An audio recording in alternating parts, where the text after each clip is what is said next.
The stars looked cold from the observation deck of the Taigok Rising. Admiral Park Do-yan stood alone, his hands behind his back, watching the endless darkness. He was 57 years old. He had spent 30 of those years serving the Galactic Council. And in all that time, he had learned one painful truth. The Council did not respect humanity. They never had. The Taigok Rising was the pride of Earth's fleet. It was the largest ship humans had ever built. But even this great vessel was small compared to the massive warships of the Sindari or the ancient cruisers of the Velith. The Council liked to remind humans of this. They liked to remind humans of many things. The door behind Do-yan slid open. He did not turn around. He knew who it was by the sound of the footsteps. Admiral Commander Lee Yuna said. Her voice was tight. Something was wrong. What happened? Do-yan asked. The Council voted on Resolution 7789. It passed. Do-yan turned. Yuna was a tall woman with sharp eyes and short black hair. She had served with him for 15 years. He had never seen her look so angry. They voted without us, she continued. They did not even let Ambassador Beak speak. The Sindari called an emergency session at midnight. By the time our delegation arrived, it was already done. Do-yan felt something cold settle in his chest. Resolution 7789, he knew what it meant. The Council had been threatening it for years. It was a law that would limit human expansion to only 3 star systems. Forever. No more colonies. No more growth. Humanity would be trapped in a tiny corner of the galaxy while the elder species took everything else. How did they justify it? He asked quietly. The usual reasons? Yuna's voice was bitter. They said humans expand too fast. They said, we are aggressive. They said we need to be controlled for the good of galactic peace. Galactic peace. Do-yan almost laughed. There was no peace. There was only the Council telling smaller species what to do. Did any of them vote against it? The Morith abstained. Everyone else voted yes. Do-yan walked to the window again. Outside he could see a Velith patrol ship passing by. The Velith were an old species. They lived for 500 years. They looked down on humans the way a man might look down on an insect. Short-lived, they called humanity. Barely worth noticing. But those short-lived humans had built ships. They had developed medicine that saved millions of Velith lives during the Great Plague. They had fought in 3 wars for the Council, losing tens of thousands of soldiers. And this was their reward. A cage. What does Ambassador Beak say? Do-yan asked. He is requesting an emergency meeting with the High Speakers. He believes he can negotiate. He has been negotiating for 30 years. What has it gotten us? Yuna did not answer. She did not need to. They both knew the truth. Negotiation had gotten humanity nothing but more insults and more restrictions. The Council did not negotiate with humans. They gave orders. Do-yan thought about his father. The old man had been a soldier too. He had fought in the First Contact War when humanity first met the Sindari. Back then, humans had hoped for friendship. They had hoped for partnership. They had been so naive. The Sindari had looked at Earth and seen resources. They had looked at humans and seen workers. When humanity refused to become a servant race, the Sindari attacked. The war lasted 10 years. Millions died. In the end, humanity survived, but barely. They were forced to join the Council as a junior member with limited rights. That was 60 years ago. Nothing had changed since then. Council thinks we are weak, Do-yan said slowly. They think we will accept this because we have no choice. Do we have a choice? Yuna asked. Do-yan was silent for a long moment. Then he walked to his desk and opened a drawer. Inside was a data chip. He had kept it hidden for 10 years. It contained information about a secret project called Horizon. Only a handful of people knew about it. Not even the Council's spies had discovered it. We have more choices than they know, he said. Yuna looked at the chip. What is that? Hope or treason? Depending on who you ask, put the chip back and closed the drawer. It was not time yet, but soon it might be. Commander, I want you to do something for me, he said. I want you to quietly contact every human captain in the fleet. Tell them to prepare for anything. Do not use official channels. Do not let the council know." Yuna's eyes widened. "Admiral, that sounds like a man who is tired of kneeling." Out. Doyen looked at her directly. "I have given my life to this fleet. I have followed every order. I have smiled at creatures who called us animals behind our backs. I am done. The council will not let us leave. They will use force. Perhaps. But force only works if the other side is afraid." Doyen smiled, but there was no warmth in it. "I am not afraid anymore." "Are you?" Yuna thought about her own life. She thought about her parents, who had worked in council factories for low wages. She thought about her brother, who had died in a council war fighting enemies that were not humanity's enemies. She thought about every time she had been ignored or insulted or treated like a servant. "No," she said. "I am not afraid." "Good. Then let us see what happens when humanity stops asking for permission." Outside the window, the Velith ship disappeared into the darkness. It did not know that something had changed. The council did not know. But on this night, in this room, a decision had been made. Humanity had been patient for 60 years. They had been loyal. They had been obedient. And they had received nothing but contempt in return. Perhaps it was time to try something different. Perhaps it was time to walk away. The council chamber on Orith Prime was built to make visitors feel small. The ceiling rose 300 meters high. The walls were covered in gold and precious stones. 12 massive thrones sat in a circle, each one holding a high speaker from one of the elder species. And in the center of the room, standing on a platform barely 2 meters wide, stood Ambassador Beek Sun-woo. He was 61 years old. His hair had turned white from stress. His eyes were tired. For 30 years, he had served as humanity's voice in this chamber. For 30 years, he had fought for respect, for equality, for basic dignity. And for 30 years, he had failed. Today would be different. Today, he would not fail. He would simply stop trying. "The Human Restriction Act will now be discussed," announced High Speaker Vorin of the Sindari. He was a massive creature, twice the height of a man, with gray skin and 4 arms. His voice echoed through the chamber like thunder. "Does the human delegation wish to speak?" Sun-woo looked up at the 12 thrones. Every alien face showed the same expression. Boredom, contempt. They had already made their decision. "This meeting was just theater," Sun-woo said. "I wish to speak." He felt a hand touch his arm. His aide, Kim Minji, stood beside him. She was young, only 20. She had joined the diplomatic corps because she believed in peace. Now her face was pale with anger. "Ambassador," she whispered, "are you sure about this?" "I have never been more sure of anything." Sun-woo stepped forward. His voice was calm and clear. "For 60 years, humanity has served this council. We have given you our ships. We have given you our soldiers. We have given you our technology, our medicine, our resources. In return, you have given us nothing but chains." Vorin waved a dismissive hand. "The council has given humanity protection, and I am speaking." Yes. Sun-woo's voice cut through the chamber like a blade. Every alien in the room went silent. No one had ever interrupted a high speaker before. "You speak of protection," Sun-woo continued. "Protection from what? From the enemies you created with your wars? From the pirates your policies allowed to flourish? You did not protect us. You used us?" High Speaker Tellen of the Velith leaned forward. Her long silver body shimmered in the light. "You forget your place, Ambassador. Humanity is a young species. You do not understand the complexities of, I understand everything." Sun-woo's eyes were cold. "I understand that when the Velith plague killed millions of your people, it was human doctors who found the cure. I understand that when the Morith spawning crisis threatened your species with extinction, it was human scientists who saved you. And I understand that not once, not ever, did any of you say thank you?" The chamber was completely silent now. "You passed Resolution 7789.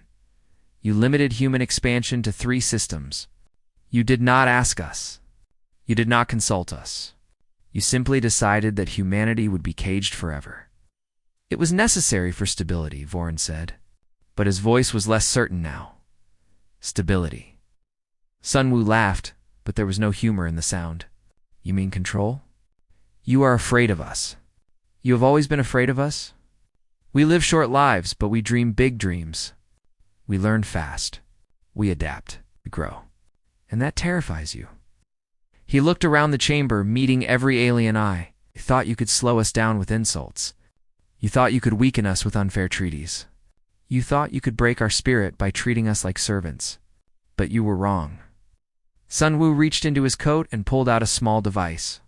It was a transmitter, connected to every human ship, every human colony, every human station in the galaxy. What are you doing? Vorin demanded. Something that should have been done 60 years ago. Sunwoo pressed a button on the device. His voice echoed not just in the chamber, but across light years of space, reaching every human ear. By the authority granted to me by the United Earth Government, I hereby announce humanity's complete and permanent withdrawal from the Galactic Council. Effective immediately, all treaties are void. All obligations are cancelled. All debts are forgiven, not that you ever acknowledged owing us anything. Aliens shouted and screamed. Vorin rose from his throne, his forearms raised in fury. You cannot do this. No species has ever left the Council. There will be consequences. Sunwoo put the device back in his coat. Beside him, Minji stood straight and proud, no longer pale, no longer afraid. We are aware of the consequences, Sunwoo said calmly. We simply no longer care. He turned and began walking toward the exit. Mingi followed. Behind them, the chaos continued. High speakers shouted at each other. Aides ran in every direction. The perfect order of the council was falling apart. Stop them, Vorin commanded. Guards, do not let them leave. A group of Sindari soldiers moved to block the door. They were huge, armed with plasma rifles, trained to kill without hesitation. Sunwoo did not slow down. He walked directly toward them. Move, he said simply. The lead soldier looked at Vorin, then back at Sunwoo. Something in the old man's eyes made him hesitate. There was no fear there, no doubt. Just absolute certainty. The soldiers stepped aside.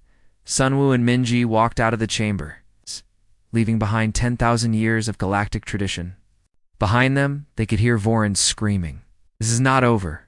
You will regret this. Humanity will crawl back to us. You will beg for forgiveness. Minji glanced at Sunwoo. Will we regret this? The old ambassador smiled. It was the first real smile he had allowed himself in 30 years. "Oh," he said. "For the first time in my life, I have no regrets at all." They walked toward their shuttle. Toward Earth, toward a future that was finally their own. Behind them, the Galactic Council realized something terrible. They had pushed too far, and now they would learn what humanity could really do. The first week after humanity's withdrawal, the Council laughed. They made jokes about the foolish humans who had walked away from protection. They predicted that Earth would come crawling back within a month. High Speaker Vorin even said publicly that humanity would beg for forgiveness before the year ended. By the second week, no one was laughing anymore. General Cho Hunhua sat in his command center on Mars. Watching screens that showed the entire galaxy, he was a quiet man, 53 years old, with a face that rarely showed emotion. He had planned this operation for 10 years, waiting for the day when it would be needed. Now that day had come. Status report, he said. Captain Song Naeon looked up from her console. She was young, only 32, but she was the best communications officer in the fleet. All human personnel have evacuated council stations. Final transports are leaving now. The medical facilities shut down. All human doctors, nurses, and technicians have returned to Earth space. We left the alien patients stable, but without our people, many of those facilities will collapse within weeks. Hunwoo nodded. It was necessary. Harsh, but necessary. For 60 years, Humans had filled gaps that the elder species refused to fill. They had worked in hospitals that aliens considered beneath them. They had maintained stations that aliens could not be bothered to repair. They had done the hard, dirty, unglamorous work that kept the council running. Now all of that was gone. On Velith Prime, the first crisis hit within days. The Velith were an ancient species, proud and powerful, but they had forgotten how to care for themselves. For 3 generations, human workers had maintained their water purification systems. Now those workers were gone, and no one knew how to replace them. High Speaker Tellen sent an urgent message to Earth, demanding that the human workers return immediately. She offered increased pay. She offered better living conditions. She offered everything except respect. General Hyunwoo received the message. He deleted it without responding. On Morith 7, the situation was even worse. The Moroth were a hive species, with millions of individuals and very few who could think independently. Human administrators had helped organize their society for decades. Without them, chaos spread like fire. The Morith leaders begged for help. They apologized for their vote on Resolution 7789. They said it was all a misunderstanding. Hyunwoo deleted those messages too. Meanwhile, deep beneath the surface of Luna, scientist Han Ju-soo activated systems that had been sleeping for 40 years. Project Horizon was humanity's secret. It was the backup plan that no one in the council had ever suspected. Jisoo was 60 years old, with gray hair and thick glasses. She had spent her entire career pretending to be a minor researcher while secretly leading the most important project in human history. Systems are online, her assistant reported. The new drives are ready for mass production. Jisoo smiled. The new drives were twice as fast as anything the council had. Human ships had always been slower than alien vessels. That was about to change. What about the weapon systems? She asked. Ready. Better than ready. Our simulations show that 1 human destroyer can now match 3 Sindari battleships. For 60 years, the council had believed that humans were technologically inferior. They had believed this because humans had let them believe it. Every new invention, every breakthrough, every advancement, the best ones had been hidden away. Saved for a day like this, that day had arrived, in the command center on Mars. General Hyunwoo received word that the new ships were ready. He allowed himself a small smile. It was the first time anyone had seen him smile in years. Captain Song, he said, send a message to Admiral Park. Tell him the fleet is prepared. Yes, sir. Should I use encrypted channels? No, let the council hear. Let them know that something has changed. Nahon's eyes widened slightly, but she obeyed. She sent the message openly, knowing that every spy in the galaxy would intercept it. On Orith Prime, High Speaker Vorin received reports of the message. He also received reports of human ships moving in patterns that made no sense. They were faster than they should be. They were more numerous than anyone had counted. For the first time, a small doubt entered his mind. How many ships do the humans have? He asked his military advisor. The advisor checked his data. Then he checked it again. His face went pale. High Speaker, there appears to be a problem with our intelligence. Our records show that humanity has approximately 800 combat vessels, but current scans indicate what? Over 3,000, and more are being constructed every day. Vorin felt cold. This was impossible. Humans could not build ships that fast. They did not have the resources. They did not have the technology, unless everything the council believed about humanity was wrong. Unless humanity had been playing a very long game. On Earth, Ambassador Baek Sun-woo watched the news reports with quiet satisfaction. The council was struggling. Trade routes were failing. Medical systems were collapsing. And all of it was happening because they had pushed humanity too far. His aide, Kim Mingi, brought him tea. The Sindari are demanding another meeting, she said. They say they want to negotiate. What do they really want? They want us to come back and fix their problems. They just do not want to say it directly. Sun-woo sipped his tea. Tell them we are busy. For how long? The old ambassador looked out his window at the blue sky of Earth. He thought about all the years he had spent asking for scraps from alien tables. He thought about all the insults he had swallowed, all the humiliations he had endured. Forever, he said. Tell them we are busy forever. Minji smiled and left to send the message.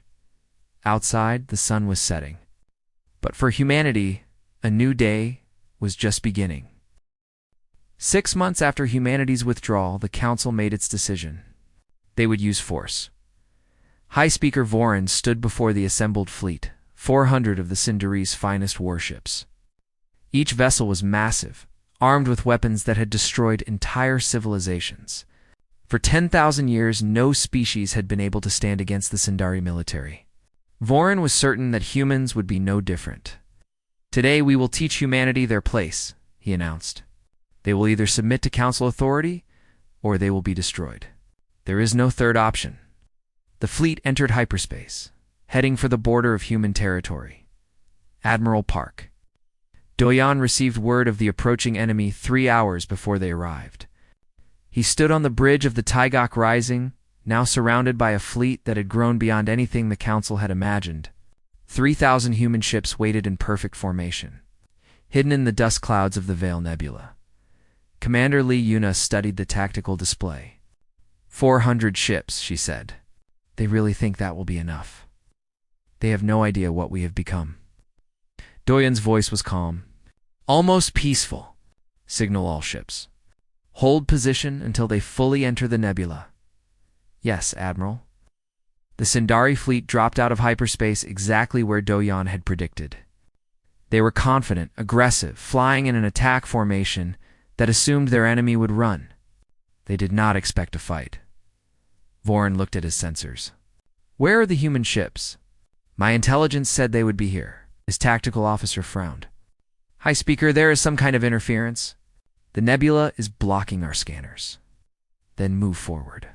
Find them. The Sindari fleet pushed deeper into the nebula. The dust grew thicker around them. Visibility dropped, and still they saw nothing. Then Doyan gave the order. All ships, engage.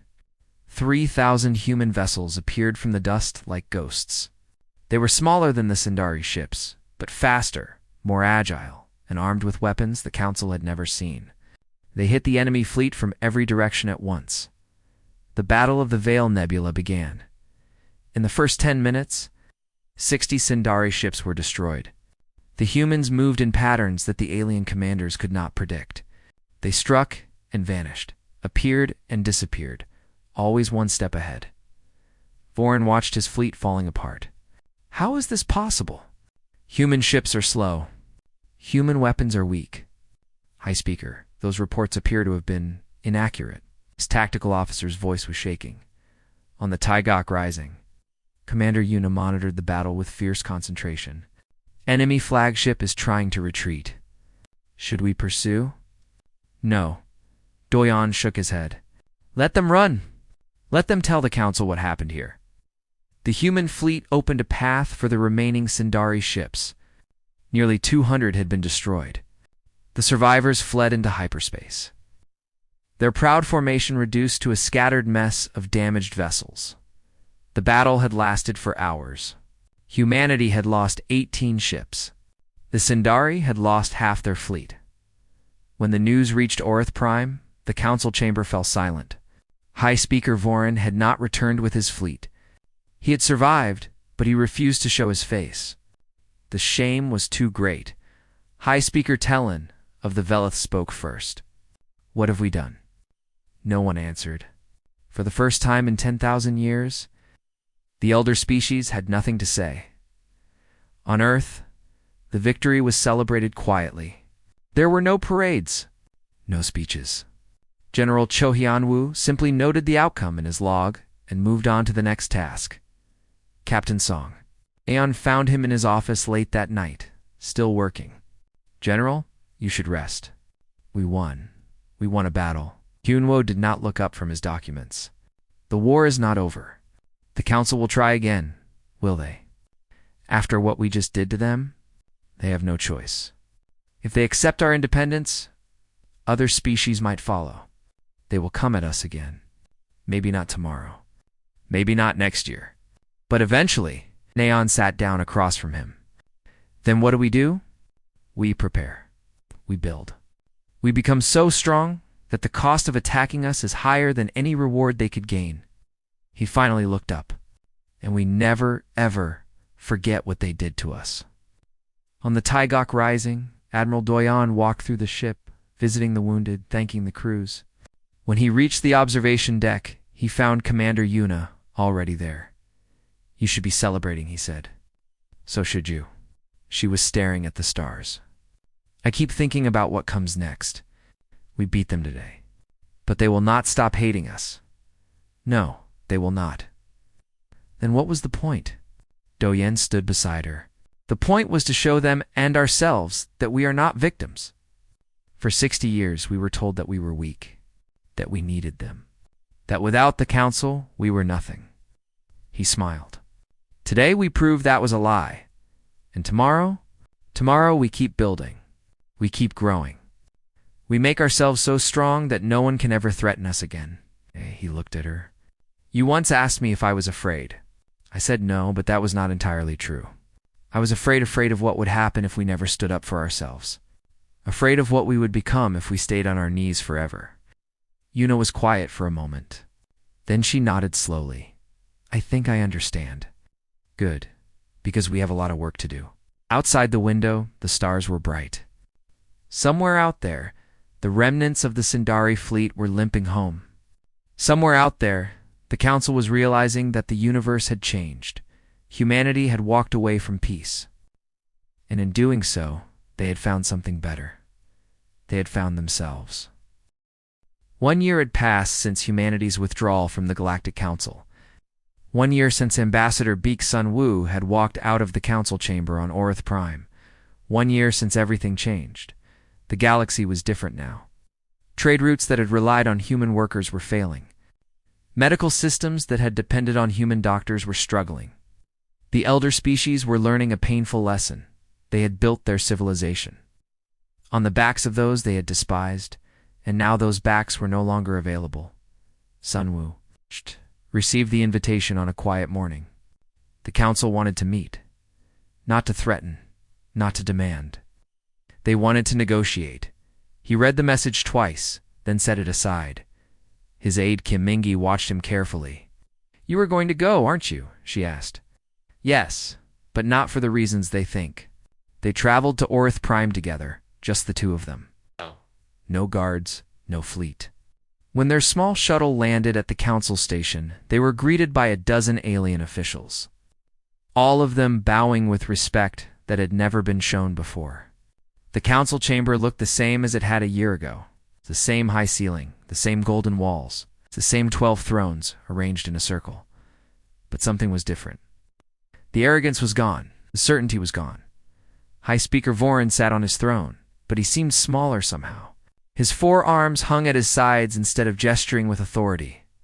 His voice, when he spoke, was careful. Ambassador Beak, thank you for coming. Sun Wu stood in the center of the chamber, on the same small platform where he had stood so many times before. But this time, he did not feel small. You wish to speak? I am listening. Vorin glanced at the other high speakers. None of them wanted to begin. Finally, he spoke. The council has reconsidered its position regarding humanity. We believe that the Human Restriction Act was a mistake. We are prepared to void it completely. That is kind of you. But that act no longer applies to us. You're not part of the council. Yes, that is why we have asked you here. Vorin took a deep breath. We would like to invite humanity to return. With full voting rights, with complete territorial recognition, he paused as if the words were painful. With an apology for how you were treated, the chamber was completely silent. Such an offer had never been made to any species in council history. Sun Wu looked at the 12 high speakers, saw fear in their eyes, fear of humanity, fear of a future without humanity, fear of what their arrogance had cost them. For a moment he almost felt sorry for them, almost. 60 years ago, he said slowly, humanity asked for respect. You gave us contempt. We asked for equality. You gave us chains. We gave you our medicine, our workers, our soldiers. And you gave us nothing but insults. We understand that now, High Speaker, Talon said. Her voice was soft, almost pleading. We were wrong. We admit it freely. We admit it now because you have no choice. Your trade routes are failing. Your hospitals are closing. Your people are suffering. You do not want humanity back because you respect us. You want us back because you need us. No one denied it. No one could. Sun Wu smiled. It was a tired, knowing smile. Humanity will not return to the council. Vorin leaned forward. But we are offering everything you ever asked for. Full rights, full recognition, everything. Are offering now what you should have offered 60 years ago. When it would have mattered, when it would have meant something, Sun Wu shook his head. It is too late. Then what do you want? The old ambassador thought about the question. He thought about all the years he had spent in this chamber, fighting for scraps, hoping for change that never came. He thought about his people, free now, building their own future among the stars. Nothing you can give, he said finally. We will walk our own path now. Perhaps in 100 years, your grandchildren can ask ours if they would like to be friends. But the council, as you built it, built on hierarchy and control, will never include us again. He turned and began walking toward the exit. Minji fell into step beside him. Wait, Vorin called. You cannot simply leave. There must be something we can discuss. Something we can offer. Sun Wu stopped at the door. He looked back one last time. Learn from this, he said. Learn that power is not the same as strength. Learn that control is not the same as leadership. Learn that the species you look down upon might one day be the ones looking down at you. He walked out. The council chamber remained silent for a long time after he left. Years later, Admiral Park Do-yan retired to a small house on a colony world that the council had once tried to take. He spent his days gardening and watching ships pass overhead. Sometimes Commander Li Yuna visited. He should become the first human to lead an expedition beyond known space, discovering wonders that the council had never imagined. General Cho Hun-wo wrote the military doctrine that would protect humanity for generations. Captain Song Naeon became an admiral herself, commanding fleets that made the Sindari look like children playing with toys. Scientist Han Jisu's technologies seeded 100 new worlds, all human, all free. And Ambassador Beek Sunwoo spent his final years teaching young diplomats one simple lesson. He would gather them in a quiet room and speak to them the same way his mentor had once spoken to him. Peace is not the absence of war, he would say. Peace is the presence of respect. And when respect dies, peace was only ever an illusion. Remember that. Never let anyone tell you that you must accept disrespect for the sake of peace, because that is not peace. That is surrender. The young diplomats listened. They learned. And they carried his words with them to the stars. Humanity had walked away from peace. They had walked towards something greater, freedom, dignity, and a future that belonged only to them.